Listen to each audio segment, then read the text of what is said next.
With us, Martin. What do you think's happened? What's gone down? Well, it's interesting, given the counterterrorism operations in the last several days there in Brussels, one of two things is generally going to happen with the sails that have not been compromised. They're going to lay low because they don't know what law enforcement is about to do next. They don't want to be compromised. Or if they have an operation that is in the later planning stages, they bump the timeline up and they jump to it before they would normally have planned to. In this case, this could have been the case right here.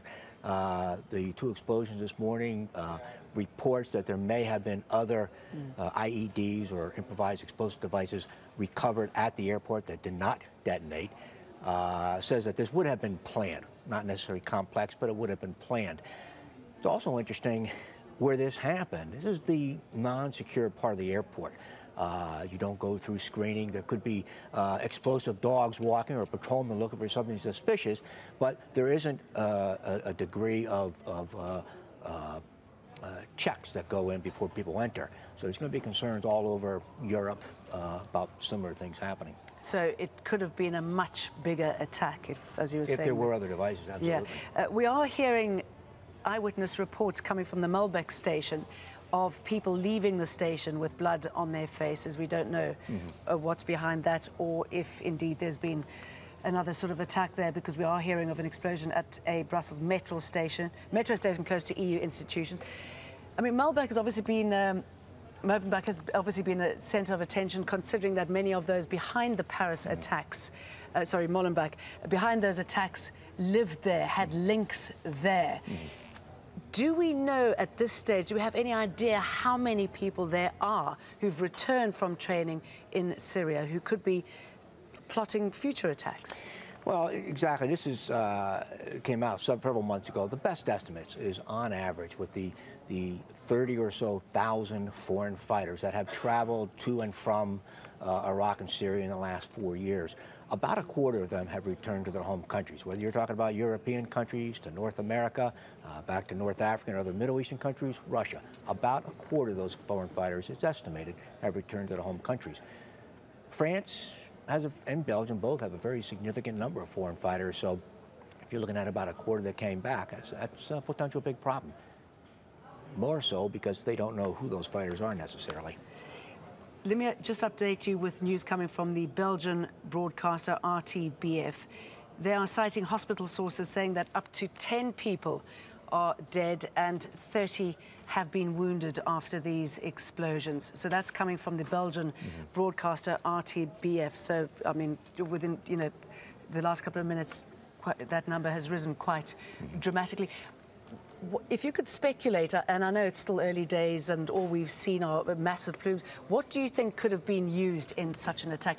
Something that could have been easily taken into a high-secured place like an airport? Well, it could have been homemade explosives, ammonium nitrate, but in all likelihood it was some sort of commercially produced explosive. And getting it in, and again, this is the non-secure portion of the terminal. It could have gone in a piece of luggage, in a briefcase, in a backpack, a number of different ways, and just left there. You were talking about the concern about the number of fighters in places like France and Belgium. Why is Belgium in particular such a breeding ground?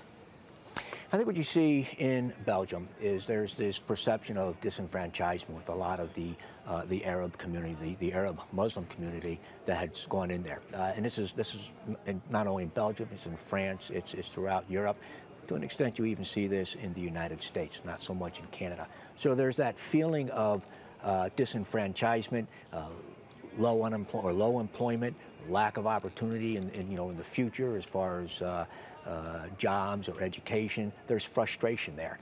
And then when you have an organization like the Islamic State that has just, they have mastered the use of social media for propaganda purposes and for recruiting purposes, you have something that's disenfranchised. It's not a big step to get them to become radicalized, whether they become foreign fighters in Iraq and Syria or elsewhere, or they are radicalized and they stay in Belgium. But this has been a problem in Molenbeek section and in France as well.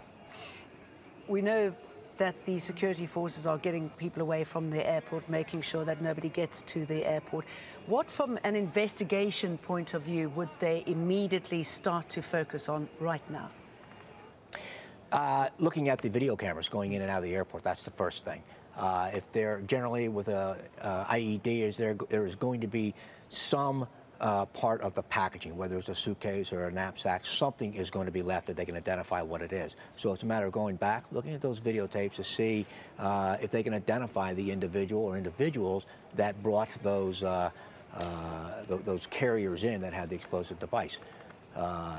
If they have tag readers there at the airport, they'll be using that as well for vehicles that would have gone in and out. And then just following up with a logical investigation after that, get phone numbers. Who are those phone numbers in contact with? If they get an email address, who are those email addresses in contact with? All right, Martin, let's just have a quick recap of what we know so far. There has been a possible explosion on the metro at Melbeek Station. Local media say the subway is being closed. There have been reports from some witnesses that people were leaving the station with blood on their faces. Earlier, 2 explosions went off at the Zaventem airport in Brussels. Local media say that one went off inside the departure area, another exploded outside the terminal building. One person has been confirmed dead and several others injured. Some reports suggest a growing death toll. We are hearing through local TV there that 10 people have been killed, but we can't confirm that for sure. Now, the Belgian Prime Minister, Charles Michel, has been reacting to news of the bomb explosion. He says we are following the situation minute by minute. Our absolute priority will be given to the victims and people present at the airport. Martin, talking of the security lockdown, we're seeing it now raised to the highest level yet. What does that mean as far as being able to operate is concerned from a security point of view, and where does it leave the city and the surrounding areas? Is operating, if you're talking from the terrorist cell perspective, as far as operations, again, they've done their attack. Generally, they're going to lay low, but there could be other attacks that are already where the cells have already gone off. Remember, in Paris, 4 months ago, it did not happen simultaneously. It was over a several minute or over an hour and a half period. So there could be other planned attacks that are, about to occur. And this is what they're concerned about. Paris has set up a working model of attacks now? That kind of, setting one bomb off here, one bomb off there, or the most of it targeting soft targets. Is that going to be duplicated, do you think? Well, I think so. And again, this is nothing new with Paris. When terrorist cells do conduct these multiple attacks or near simultaneous attacks, that has been going on for years. And I think what you saw in Paris that was different is that the number of sites that were hit and then the different methods of attack, suicide vest, drive-by shootings, walking down the street and firing at people in shops. So there was a number of different methods that were used. And why would they do that? Just because it's more effective, easier to hide? Well, not so much for the height, but it's easy to do.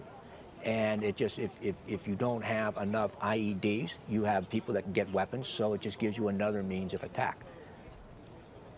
All right, we're going to be going to our correspondent, James Bays, who is in Geneva.